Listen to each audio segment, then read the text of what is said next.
As expected, the breaking news of this hour, Mark Carney speaking, the EV mandate is out, fuel efficiency standards are in, and we'll get all of the details on in-transit. That will be coming up just after the 10:30 news, and hopefully by then we'll get the word on EV rebates if those are coming back for Canada. Let's continue here on the Elias Macko Show and talk about what shows up when you log in to your Facebook. Now, it's been the longest time. It's not the traditional media outlets showing up. We've been banned from posting on Facebook and Instagram for quite some time.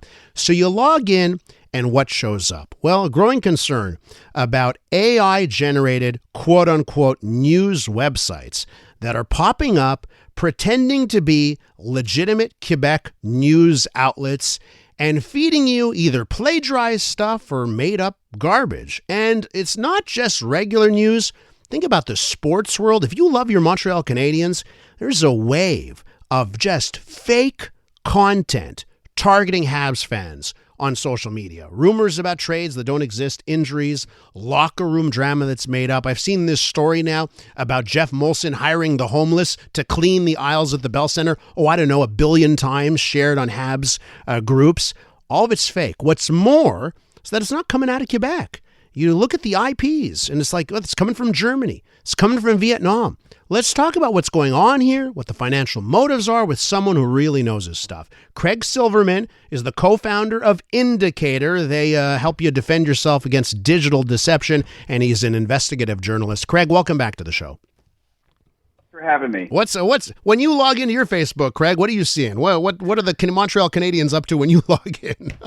Okay, so my feed by design is just full of scams and AI slop because I'm following this stuff and investigating it. And so absolutely, I've seen stories about Nick Suzuki's mother dying. I have seen stories about, Cole Caulfield visiting kids with cancer. It's endless. And I am a dedicated Habs fan, but because I have interacted with so many of these types of pages, and there are literally, I've personally interacted with hundreds of them. I would estimate they are easily in the thousands. They're doing this to every sports team you can imagine because passion is there for fans. And obviously nobody is more passionate than Habs fans.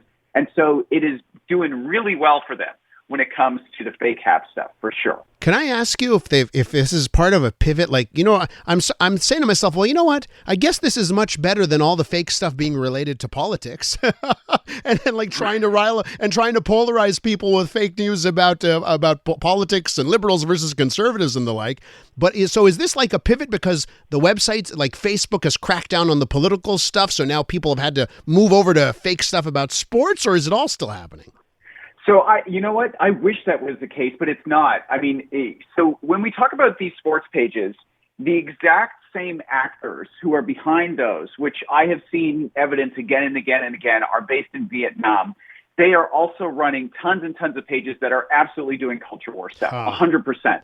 And they are not only doing it in English, they are doing it in languages around the world. And the common denominator of all of this is anything that gets an emotional reaction, passion out of people. So politics, sports, anything that is part of the culture war or what have you.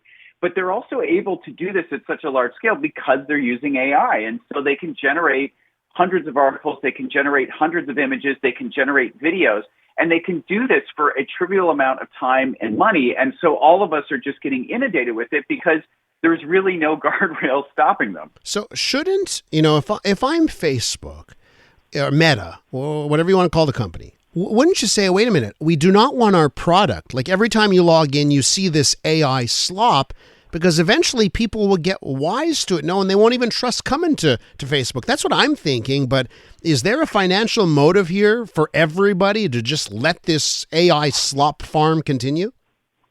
So if we turn the clock back to the end of 2016, when all of a sudden concerns about false information on Facebook were a big thing, the head of the Facebook newsfeed at that time, who's now the head of Instagram, he called 100% false content, made to fool people for profit, quote, the worst of the worst.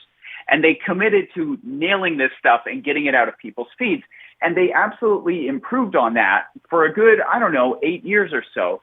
But what's changed now is the political climate in the U.S., where this idea of moderation and removing content from people's feeds and judging whether it's, accurate or not is been labeled as censorship. And so Meta has actually really loosened a lot of its guardrails starting about a year ago, where they have stopped working with fact checkers in the United States. They rolled back some of the automated systems that would have actually been flagging some of these things.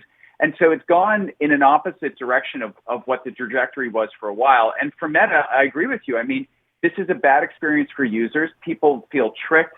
People feel duped when they see it, or they just look at it and they get tired of seeing all this junk in their feeds.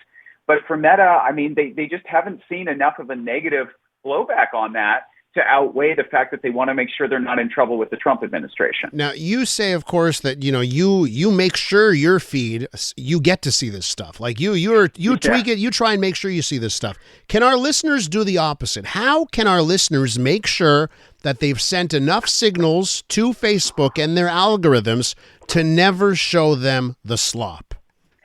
This is a great question. And that's the thing about this that I think is really important, is that you do have power in this scenario. Okay. So if you see something in your Facebook feed or your Instagram feed and you see a post and it's something you don't want, there's a little 3-dot menu in the upper right-hand corner of every post that is in your feed. And if you click on those 3 dots, then you actually get some options there where you can actually label it and say, I'm not interested.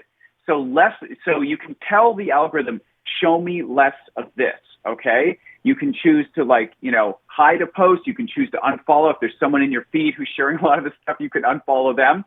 But click those 3 dots in the upper right and pick not interested. And over time, as you start to tune that algorithm, hopefully you should see less and less of this stuff. So you actually do have some power. And the other thing that's really important is don't get rage baited. Do not find yourself leaving comments saying, oh, this is horrible, because that's a signal to the algorithm that you engage with it. Do not like it. Do not share it. Do not comment on it. Do not send it to friends. Do not slow down to do anything other than click those 3 dots and say, I'm not interested. When it comes to this content that's being, are these people, are they making bank? Like, it actually turns out to be lucrative? Well, it's a volume play. Mm-hmm. So there's 2 factors. One is the volume play where, the whole goal of these AI slop things is that if you look in the comments, the first comment is from the page that shared it, and it links to a website where it's saying, go read the full article. And so what they're trying to get you to do is to click through, go to the website, and it's just completely filled with ads. And so they're trying to get ad revenue from visits, and they're able to sort of stack the pennies from each visit to make money that is enough for them because they're running, potentially thousands of these pages. And so that's one part, is the volume play to earn the ad revenue.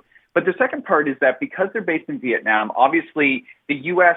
dollars that they're going to earn in ad revenue from the ads go further there in terms of the currency exchange. So they don't actually need to be earning huge amounts of money to run this operation. It doesn't need a lot of people. They don't need to earn a lot of money for it to actually be worth it for them. And the end result is us just getting inundated with this slop. Craig, always great talking to you. Great information this morning. Thanks so much. I'll direct our listeners to your website, Indicator, to help you defend yourself against digital deception. Craig covers it so well. Be well, Craig. Thanks. I'm Dylan Playfair. And I'm Tyler Smith. We're putting loneliness in the penalty box by talking to some of our favorite athletes about the importance of friendship. This is Bromance. Bromance is brought to you by Charm Diamond Centers, proudly Canadian-owned and operated. Charm has been part of your love stories and bromances for over 50 years. And you can find Bromance on the iHeartRadio network or wherever you get your podcasts.